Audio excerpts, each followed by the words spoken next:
welcome back to Decorate with Tip and More. If you're new here, hi, my name is Terry and I want to welcome you to my page. I hope you sit back and enjoy.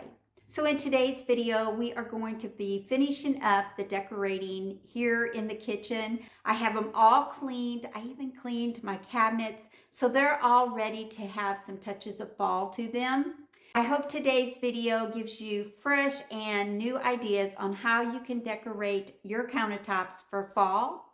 For me, I am trying to use what I have by just changing them up to make them fresh and new. So I hope I inspire you to do the same. So if you're interested in finding out how I decorated my countertops, just keep on watching. All right, so let's take a look at my countertops as they sit right now. They're cleaned. I removed everything off of there besides the stuff that sit there every day of the year. All right, we're going to start the area where the Keurig sits. I have the place setting all out in my mind. Now I gather pieces to use. I like to keep a canister there for my tea since I'm not a coffee drinker. To ground this space, I want to use a tray. I placed this tray I found in Bell's this year. After I sat it down, I noticed it was way too long for the space. So I'm replacing it with my DIY wooden riser shelf I made a couple years ago. To add a little interest to the space, I am placing two cutting boards. This one is probably one of my favorites. Well, they all are my favorite, but this one I like the details of the beaded trim. In front of the cutting board, I am placing this little pumpkin board I found in Ross's. It doesn't sit so straight, so I placed it on an easel. It is our coffee area, so I like to have a little container that holds our sugar packages. I use it every year here. The last thing I want to add to the space is a little punch of color with stems. I need to find the perfect size and shape vase. I first set the heather arrangement to the tray, but it felt too heavy. So then I changed it out to this taller vase. Although it is a good size, it's just too tall. After I took that off, I placed it with my black thrift store vase I found earlier this year, and it's a perfect size. Okay, now that I have my setting, it's time to give it a change and make it more cohesive. First thing is giving the little riser a freshening up by sanding the scratches and dents in from storing. It didn't take much effort, just a quick run over with a hand sander. I didn't stain it before, so the staining is not necessary now. Next, to change the pumpkin board. I saw this jack-o'-lantern in Ross, like I said earlier, for only $6.99. I know if I keep looking for a cutting board without a face, I'd find it, but I just picked this up.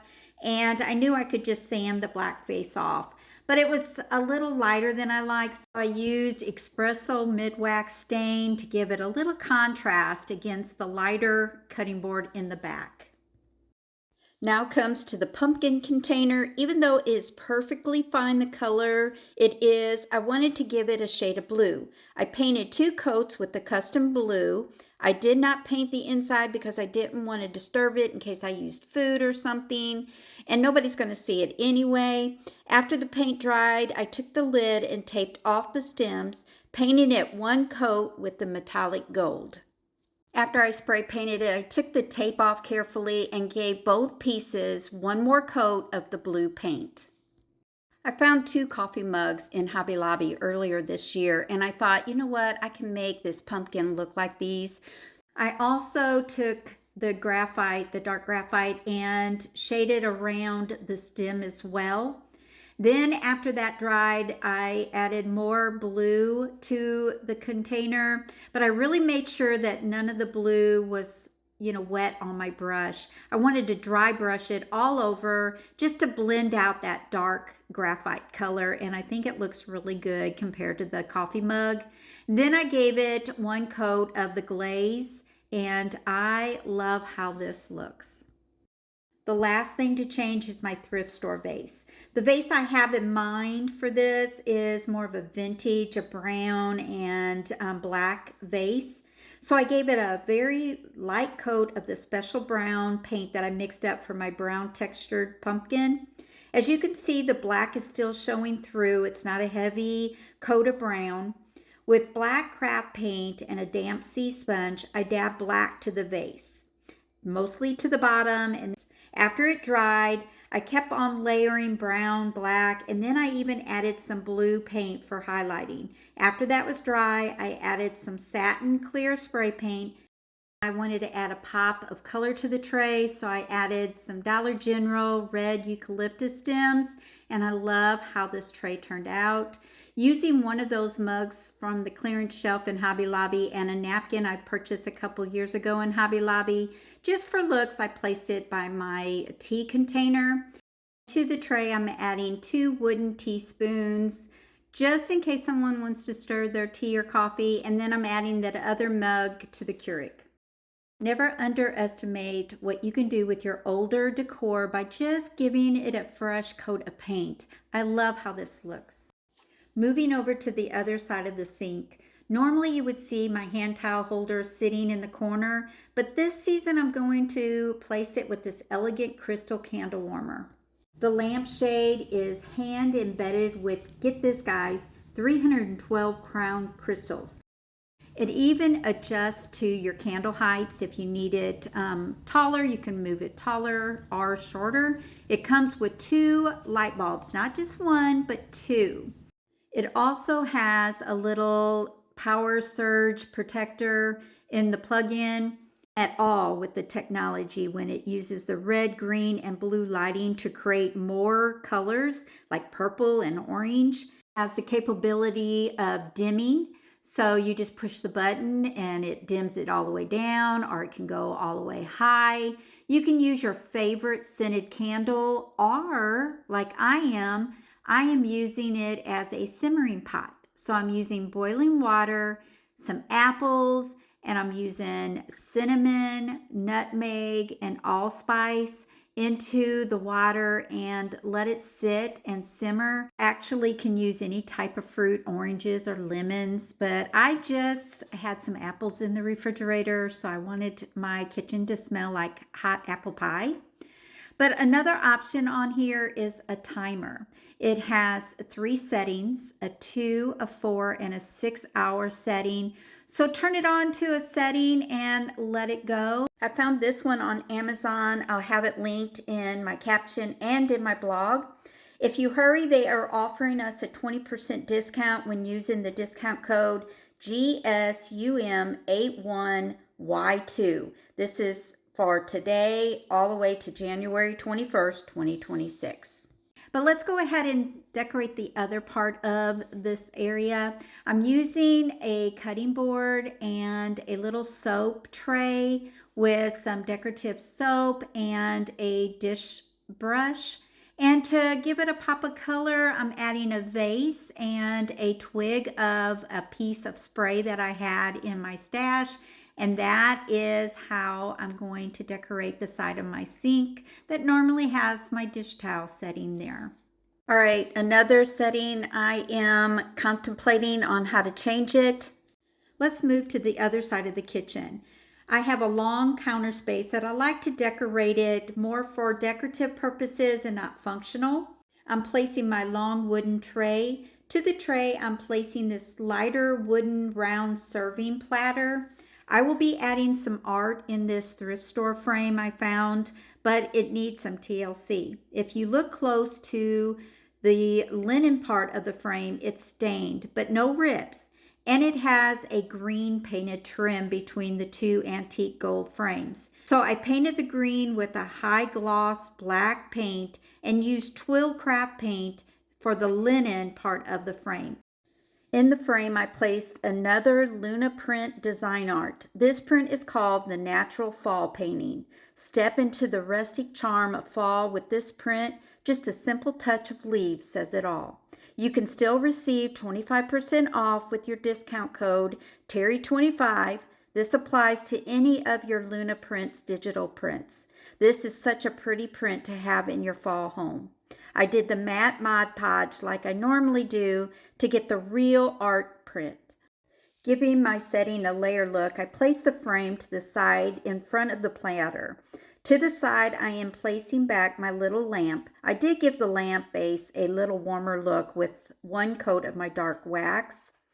To the other side of the long tray, I placed a very short vase and used 2 stems I painted last year, finishing up the setting with a wooden bowl and some of my brown painted pears. Y'all, I am so happy I did not pass up this frame. Look how high-end it looks, and I only paid about $2 for it. Changing the green to black and painting over the linen really brought this piece to a new level. Sometimes you don't have to go all overboard. Just a simple change of a plant to this blue glass pumpkin is all this cabinet needs to make it look like fall. Near the stove, I started with another wooden riser I made. On top, I placed another frame with one of the prints from the gallery set I purchased from Amazon. I love the colors that is in the print. To the tray, I'm adding my salt, pepper, and butter mud pie pieces found on Amazon as well. To the other side of the vase, I am adding the Kirkland's arrangement I purchased last month. To the side of the tray, I'm placing a thrift store cookbook I found. The title is so cute, Talk with Your Mouth Full. It has some really fun recipes and the photos look delicious, but to be honest, I bought it for the fall color cover. I stood this book next to the tray. Next to the book, I placed the utensil holder I spotted earlier in a thrift store, adding my wooden utensils inside, and that's all I'm going to do to this side of the stove. I really do like how simple this looks, but it gives it that fall touch. Over to the other side of the stove, placing 2 cutting boards and my cookbook stand, adding another thrift store cookbook to it. Another fun title, Stay for Supper. When cleaning out my potholder drawer, I found this little oven rack pull my dad made for me a long time ago. I used this to sit on my cookbook to hold the pages, but I think I'm going to have to use it for what it's made for because I just burned myself on the oven rack. Next, placing a little candle pumpkin for a pop of color and a scent after cooking. As you all know, I like to add a pop of color to the mixing bowl. Taking this blue kitchen towel, which matches the ribbon I used above, hanging it over the bowl, tucking all the excess into the bowl under the beater. And then I'm finishing it up with a small pumpkin platter for a spoon rest and sitting it on the counter. I was surprised adding the blue to the fall colors, how much of a pop that brings. I do love the orange and the blues and the browns and that deep rust color. It is a very pretty color palette. Now let's move to the breakfast bar. This place gets pretty messy and is used daily since this is our catch-all for our mail and some important papers that we need to keep handy.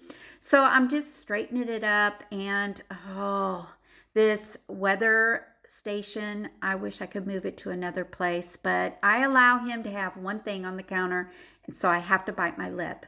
But I'm just adding a Kirkland's arrangement I purchased a couple years ago and a blue pumpkin. And here is what my kitchen countertop looks like this year for fall 2025.